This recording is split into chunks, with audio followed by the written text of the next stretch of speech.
We Will Shoot Back. Armed Resistance in the Mississippi Freedom Movement by Okenyele Omowale Umoja. I salute my ancestors and the elders still living who fought and died in Mississippi, throughout the United States, and throughout the Western Hemisphere to assert our humanity in the fight for liberation and social justice. Ashe, free the land. Chapter 1, Terror and Resistance. Foundations of the Civil Rights Insurgency. On Christmas Day in 1875, State Senator Charles Caldwell, a freedman, was invited by Buck Cabell, a white associate, to a store for a friendly drink. Because of his political activity and actions in defense of his people's liberty, Caldwell's life had been threatened by local white citizens. Due to these threats, Caldwell's wife, Mary, cautioned him against leaving home and traveling to town. Not wanting to offend someone he had known and respected for years, Caldwell disregarded the concern of his wife and accepted the invitation of Cabell, one of the few white men he trusted. In fact, Cabell insisted they have the drink together and escorted the black politician to Chilton's store in Clinton. They went to the store cellar to enjoy their drink. The two men toasted each other by tapping their glasses. With the clink of the glasses, a shot was fired from the window of the store, and Caldwell fell to the floor. Suddenly, armed white men surrounded Caldwell. He recognized them: community leaders, judges, politicians, men of substance. Not wanting to die like a dog closed up, the wounded man asked to be taken from the cellar to the street. In his last act of courage, the proud politician declared, "Remember, when you kill me, you kill a gentleman and a brave man. Never say you killed a coward. I want you to remember it when I'm gone." Christmas in Clinton was not a silent night. Dozens of shots riveted the body of Caldwell. In the beginning of the 19th century, Mississippi, a territory of the United States, acquired in the Louisiana Purchase, consisted of only a few thousand white settlers and captive Africans, as well as the indigenous population. In 1817, Mississippi was granted the status of a state in the U.S. Federal Union. Demand for land for white settlement and expansion for commercial farming meant the expulsion of the indigenous population and the increased demand of captive African labor, particularly due to the expansion of King Cotton. Mississippi had increased in population. The region east of the Mississippi River was overwhelmingly populated, with over 55% consisting of enslaved people of African descent. By 1860, the state had a population of 353,899 whites and 437,404 blacks, with a small free population of 773. The Mississippi economy was dependent on the system of racial slavery. The end of the Civil War and the corresponding policy of emancipation potentially undermined the white planter class, who relied on a servile and oppressed black labor force for their livelihood, privilege, and power. Charles Caldwell, White Terror, and the Defeat of Reconstruction. The assassination of Caldwell is symbolic of the reign of terror that defeated Reconstruction, democracy, black political participation as well as human rights in Mississippi and the South in the mid-1870s. Violence was central to the establishment of white domination, not only to seize power for white supremacists, but also to instill fear and intimidation in the black population and their allies. In a state with a black majority, to secure white supremacy and to maintain black labor, particularly rural workers, as a servile labor force, it was necessary to institutionalize fear and intimidation. Men like Caldwell represented hope for black progress and resistance to white domination. Who was Charles Caldwell? And why was he a threat? Caldwell was an enslaved person, a blacksmith living in Hinds County, Mississippi, who became a leader in his community during emancipation. And the end of the Civil War, Caldwell aligned himself with the Republican Party, and in 1868 was one of 16 black Republican delegates to the state constitutional convention. Congressional intervention placed the former Confederate states under martial law and would form new governments that would prevent Confederates from securing power. To neutralize the power of the former Confederates in the South, particularly the Southern elite, it was necessary to include black people in the franchise. In Mississippi, including black males in the body politic meant that the majority of the voting population would be people of African descent. In this political environment, Charles Caldwell emerged and was elected to the 1868 Mississippi Constitutional Convention. With 16 black delegates out of a total of 94, the convention drafted the most democratic constitution in the history of Mississippi until the civil rights era of the 1960s and 70s. It made all persons residing in the state citizens with the rights of trial by jury and the rights provided to U.S. citizens by the Constitution and Bill of Rights. The Mississippi Constitution of 1868 eliminated property criteria for holding office, jury service, and suffrage. As with other Reconstruction assemblies during this period, the Mississippi Constitution of 1868 provided for public education, the elimination of segregation in public accommodations and institutions, and universal adult male suffrage. On the other hand, whites who were linked to the Confederate rebellion against the Union were disenfranchised.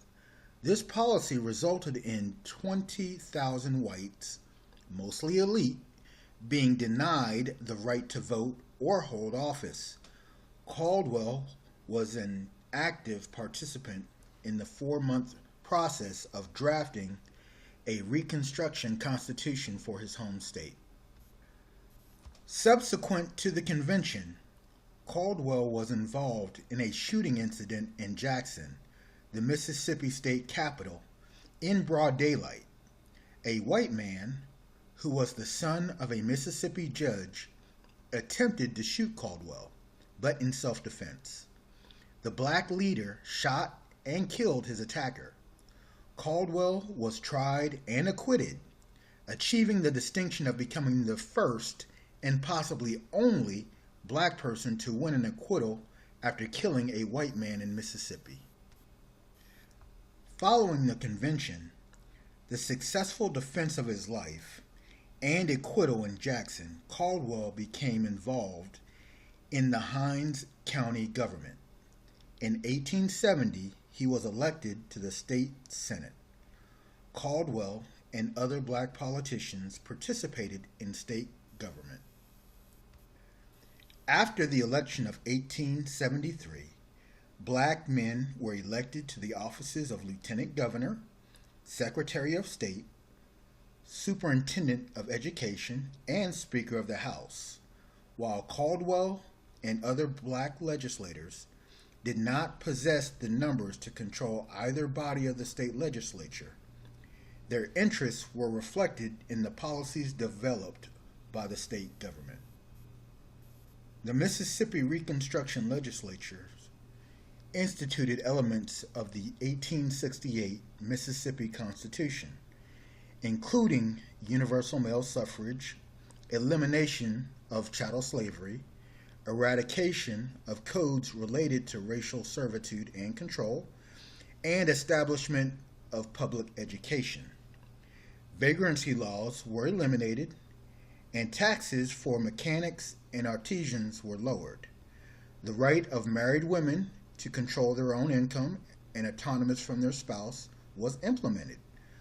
Husbands were also required to receive consent from their spouse for the sale of family domiciles. In response to the democratic agenda of the Mississippi Reconstruction government, former Confederates, the white planter class, and their allies worked to undermine and ultimately defeat the Republican government. With the Democratic Party as their electoral arm and white supremacy as a mobilizing tool, they used extra-legal violence as a major vehicle to achieve their interests. According to John Lynch, U.S. Congressman and first black Mississippi State Speaker of the House, nearly all Democratic clubs in the state were converted into armed military companies. Funds with which to purchase arms were believed to have been contributed by the National Democratic Organization. Lynch also stated that the paramilitary forces, primarily former Confederate military, were tried and experienced soldiers and fully armed and equipped for the work before them. The development and use of white terrorist organizations to neutralize and defeat Republicans and black politicians by any means necessary was the order of the day. For the bourbon white elite and their allies, the intimidation of the black laborers and farmers was necessary to prevent their political involvement and to maintain their subjugated location in the economy. The white elite could not maintain its interest and position without the subordination of the black majority. Determined black leaders like Caldwell served as obstacles to white elite power in Mississippi and throughout the South. During the 1875 elections, the white supremacist forces intensified their offensive to undermine and harass the Reconstruction government of Mississippi. Race riots occurred in Vicksburg, Water Valley, Louisville, Macon, Friars Point, Columbus, Rolling Fork, and Yazoo City. White supremacists initiated race riots to intimidate black voters and disrupt Republican political campaigns. In Macon, for example, 12 blacks were killed by white vigilantes imported from Alabama. In Vicksburg, as recently emancipated blacks celebrated their new citizenship at a 4th of July parade, white terrorists killed large numbers of the black population. In Yazoo City, white supremacist violence forced the Republican sheriff to leave town and took the lives of several blacks. Terrorist violence disrupted an election debate on September 4th, 1975, in Clinton. Caldwell, running for re-election to the state Senate, was a participant in the debate, which was witnessed by more than 1,000 blacks and approximately 100 whites. The Democratic candidate spoke first with no incident, But after Caldwell began his speech, heckling and other disruptive behavior by whites escalated into shooting at the predominantly black and Republican audience, resulting in the death of 4 people, 2 whites, 2 blacks, and injury to 9 others, 4 whites, 5 blacks. Blacks fled Clinton, seeking refuge in Jackson, a Republican stronghold, or the swamps and woods. Caldwell, along with others who retreated to Jackson, demanded that Governor Ames provide weapons so they could protect themselves. In subsequent days, the terror continued, targeting Republicans, black and white, in Clinton. With dozens of people killed, the reign of terror spread throughout Hinds County. Without a significant response from President Ulysses Grant or the Union military to suppress the terrorist onslaught, the Mississippi Republican governor, Albert Ames, mobilized citizens loyal to the state Reconstruction government to form 7 companies of the state militia. Recognizing the level of genocidal violence being waged on their leadership and communities, black people answered the call for forming a militia for defense from the white supremacist onslaught. Recently emancipated blacks were willing to defend their liberty, lives, and newly acquired political and human rights. Caldwell, who had previously defended himself on the streets of Jackson, was one of those citizens demanding arms to protect the state government, as well as the freedom and humanity of his people. 5 of the companies consisted exclusively of black men. The first militia company mobilized, Company A of the 2nd Regiment of Mississippi Infantry, was commanded by Caldwell, who was appointed the rank of captain. While some black militia members possessed military experience as Union soldiers from the U.S. Civil War, the black militias were not as well equipped or trained as the former Confederates' pro-democratic paramilitary forces. However, they did possess the determination and will to maintain their newly won freedom. In an interview several decades later, black Mississippi State Senator and militia leader George Washington Albright remembered, "Our militia helped to fight off the Klan, which was organized by the old slave owners to try and make us slaves again in all but name." On October 9th, 1875, a little more than a month after the attack on the Clinton political debate and the raid on his home, Caldwell carried out a significant military campaign. The company under Caldwell's command had the responsibility of transporting several wagons of weapons to another militia company composed of black men in the town of Edwards Station, southwest of Clinton. Returning from this mission, Caldwell consolidated his forces with 2 other predominantly black companies, leading 300 soldiers, approximately 200 armed, into Jackson. Recognizing Caldwell's determination and that a major engagement might encourage federal intervention, Democratic leaders ordered their paramilitary forces not to engage the troops under the captain's command. While they did not defeat the black militia on the battlefield, the Democrats were able to defeat them in the courts.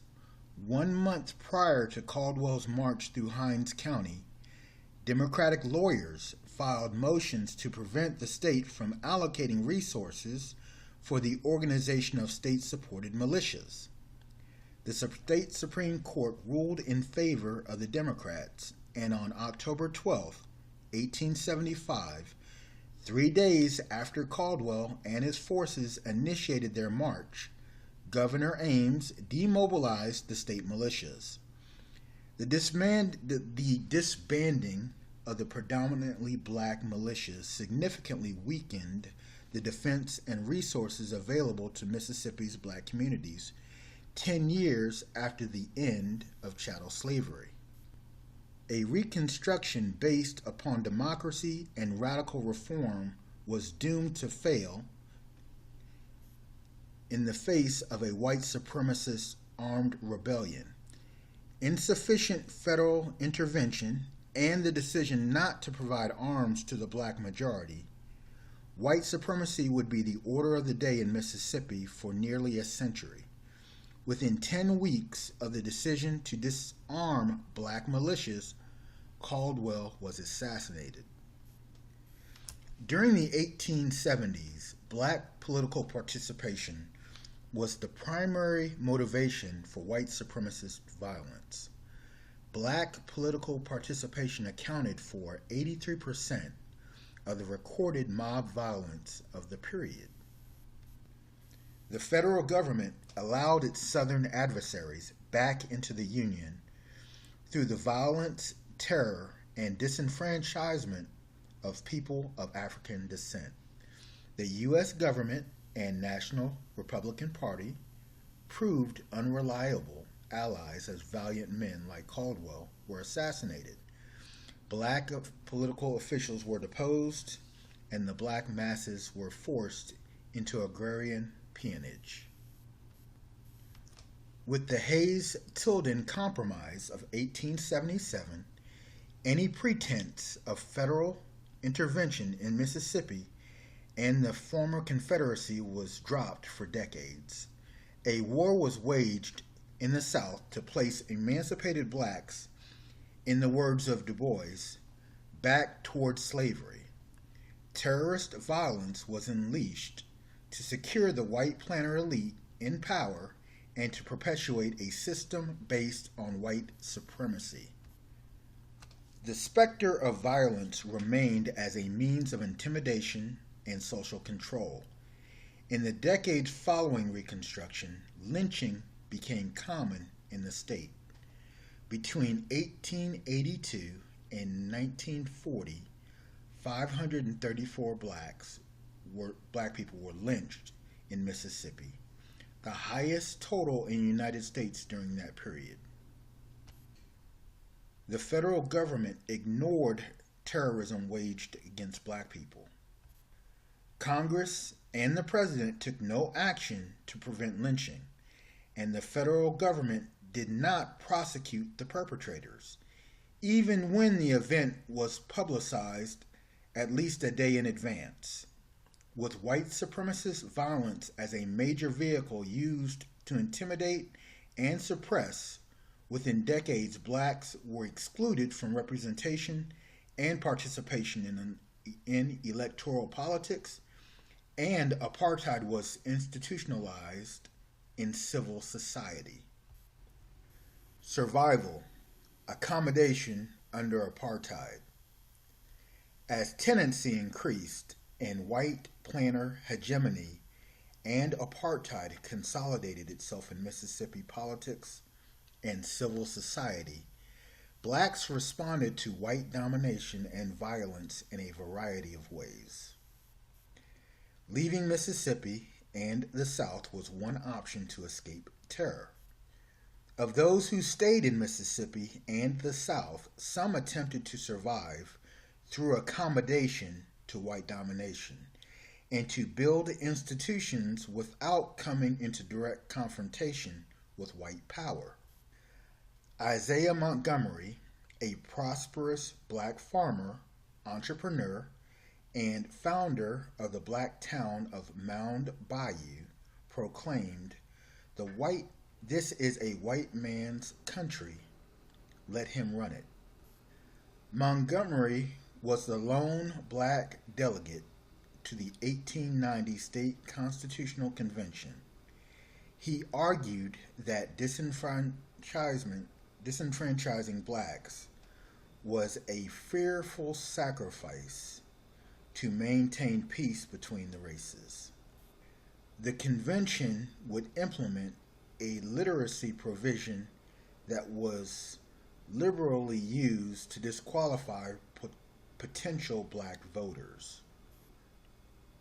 While Montgomery was in the minority of Mississippi's black leadership, Accommodation did characterize most of the direction of the state's black politics in the decades between Reconstruction and the civil rights movement of the 1950s and 60s.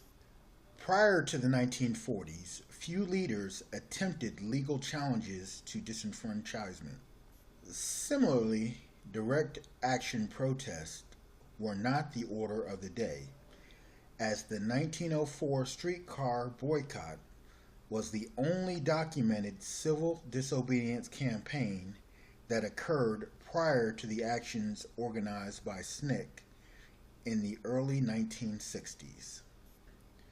While black Mississippians did not openly protest, the existence of the National Association for the Advancement of Colored People, NAACP, and Universal Negro Improvement Association, UNIA, chapters is evident that elements of the African descendant community aspired to do more than live by accommodation under apartheid. Mary Rowlandson argues that while the NAACP, from its inception in 1910 until 1920, received a significant amount of correspondence from Mississippi, the organization had difficulty organizing in Mississippi due to the fact that it had to have 50 members who had to pay $1 a year in order to establish a chapter. She also argues that Klan terror disrupted the attempt to organize the NAACP in Mississippi. NAACP chapters were initiated in Vicksburg in 1918 and Mound Bayou in 1919, but floundered shortly after starting. Neil McMillan reports that in the 1920s and 1930s, every concentration of blacks throughout the state expressed interest in the NAACP. However, by 1929, only Jackson had established a branch which would also collapse and be reorganized twice in 1930 and 1934. In 1940, a resurgence of the organization took place, with chapters in Meridian, Vicksburg, New Albany, and Natchez, followed by a decline in NAACP state membership the following year, from 377 to 100. While efforts to organize NAACP chapters in Mississippi were meager compared to those in other southern states, the continued attempts in the context of Mississippi's intense racial terror also reflect the determination of some blacks not to completely submit to white domination, in a manner that Nan Woodruff argues is consistent with democratic anti-colonial movements globally. NAACP activity would increase in the state after World War II. In contrast, during the 1920s, 56 UNIA chapters were organized in Mississippi, 35 of them in the Delta. The contiguous Arkansas-Mississippi Delta was the most purely pro-Garvey region in the United States. In 1923, a local UNIA convention in Marigold, Mississippi attracted 1,500 participants. Unlike the NAACP, the UNIA required only 7 people to begin a chapter, The height of UNIA activity in the state was formed from 1922 to 1928. The arrest and deportation of UNIA leader Marcus Garvey and the little attention its southern base received from the national leadership of the organization's newspaper, Negro World, resulted in a decline in its membership in the South. Other developments occurred between the post-Reconstruction era and the 1940s that would serve to nurture the upsurge of activism during the 1950s. While this was a period when direct confrontation with white power was not common, the development of economic and social institutions as well as organizations within the black community was essential to the activist campaigns, and the armed resistance of the 1960s and 1970s. The community building and economic and social development of black Mississippians have just as much significance to the civil rights movement as the NAACP and UNIA, if not more. While not openly in contradiction to white domination, the building of churches, civic organizations, lodges, educational and financial institutions, as well as businesses during this period provided resources for the black freedom struggle and for armed resistance in the later period. Armed resistance in the heyday of apartheid terror. Collective armed resistance was not common after the defeat of Reconstruction. Black uprising in Tunica County in 1874 and the militant armed defiance of Leflore County black farmers in 1889 are examples of collective armed resistance in the decades after the Civil War in Mississippi. The armed resistance of the post-Reconstruction period does not generally manifest as internationally organized collective action, but rather as emergency self-defense, often in the form of individual acts, in response to the threat of white violence. In 1889, in Greenville, a black man, Moses Wesson, was ordered to leave a white saloon. In response to the demand to leave, Wesson asserted his right to do business where he chose. When a white man attempted to forcibly move Wesson from the bar, the black man shot and killed him. After his individual act of resistance, Wesson was shot and killed by the saloon owner. In June of 1920, a Simpson County black tenant farmer, Jim Brady, questioned his account with the landlord. Whites flogged him, resulting in 3 blacks and 1 white killed. In the same year, a Hinds County farmer, Sandy Thompson, provided labor to a white planter, E.B. Hobson, in exchange for a hog.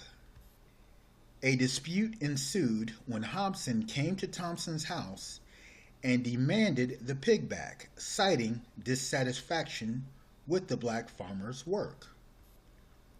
Thompson shot and killed his white adversary and sought refuge in the woods, anticipating revenge from local whites. Not only was Thompson captured and lynched by local whites for his act of defiance, but his mother-in-law, Rachel Moore, was also hung by the mob in Rankin, a neighboring county. One of the most dynamic stories of black sharecropper defiance was the case of Joe Pullen. In 1923, Pullen, a 40-year-old black tenant farmer from the Delta town of Drew, disputing owing a $50 debt to white planter W.T. Sanders. Sanders, accompanied by another white man, J.D. Manning, came to the home of Pullen to collect the debt. Pullen defiantly responded to the white man approach to him by suddenly talking to Sanders with his hand in his pockets. Considering this an act of disrespect, in the midst of the debate, Sanders demanded that Pullen remove his hands from his pocket. Pullen appeared to comply, but was holding a handgun as he removed his hands from his pocket. Pullen then fired and shot the white farmer through the heart. After shooting Sanders, Pullen retreated to his mother's home to access more weapons and ammunition. Seeking refuge in a ditch, Pullen ambushed the pursuing white mob of more than 100 men. Pullen killed 9 whites and wounded 9 others in a 7-hour-long gun battle. Reinforcements had to come from neighboring Coahoma County, armed with a fully automatic machine gun to subdue and kill Pullen. The mob tied the corpse of Pullen to a car and dragged his body to Drew to terrorize black farmers. In the savage ritual of lynching, Pullen's ear were severed from his body and displayed in a jar. The white supremacist posse also showed off Pullen's shotgun as if it were a trophy awarded after an athletic event. Some blacks heralded Pullen's actions as heroic and exemplary. The January 19, 1924 issue of the UNIA's Negro World reprinted an article from the Richmond Planet headlined Negro tenant farmer shot to kill and should have a monument. The article hails Pullen's resistance as one of the most remarkable fights that has ever been recorded in this southern country of ours. The attention the UNIA gave to the Joe Pullen incident was reflective of the interest that its southern membership had in defending their humanity and communities from white supremacists. Garveyites in the Deep South considered strategies to confront white terrorist violence. On August 12, 1922, during a UNIA International Convention in New York, Marcus Garvey presiding over a special session titled Lynching and How to Correct It.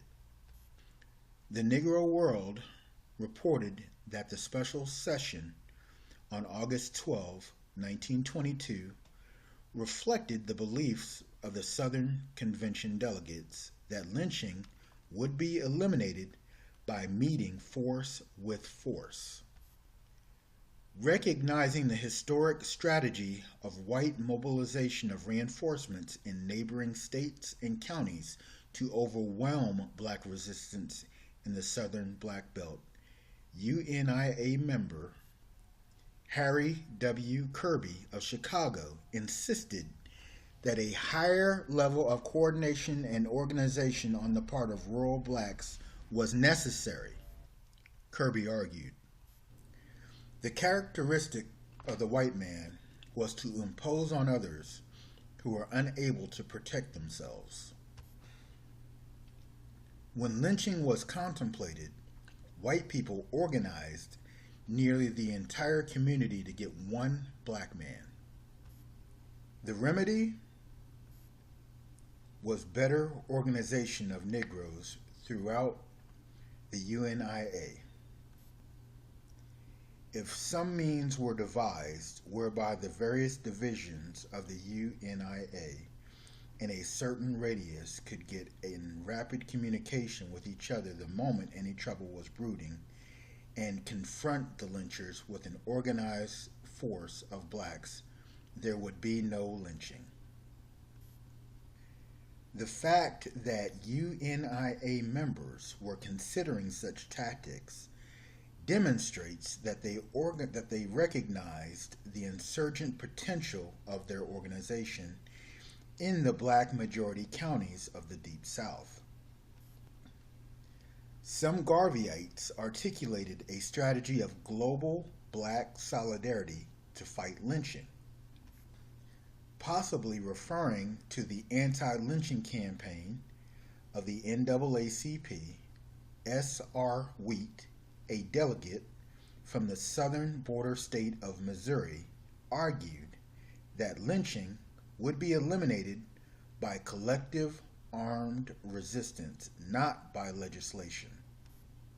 Wheat argued that if black men could fight in Europe during World War I, the black man in the United States and other countries can, by uniting himself, settle and do away forever with the evil of lynching, the greatest and most monstrous curse of the age. Southern Garveyites envisioned Joe Pullen not fighting alone, but joined by other heroic figures to smash lynching and white terror. The heroic black man challenging and defying white domination is a historic construct of black culture and consciousness.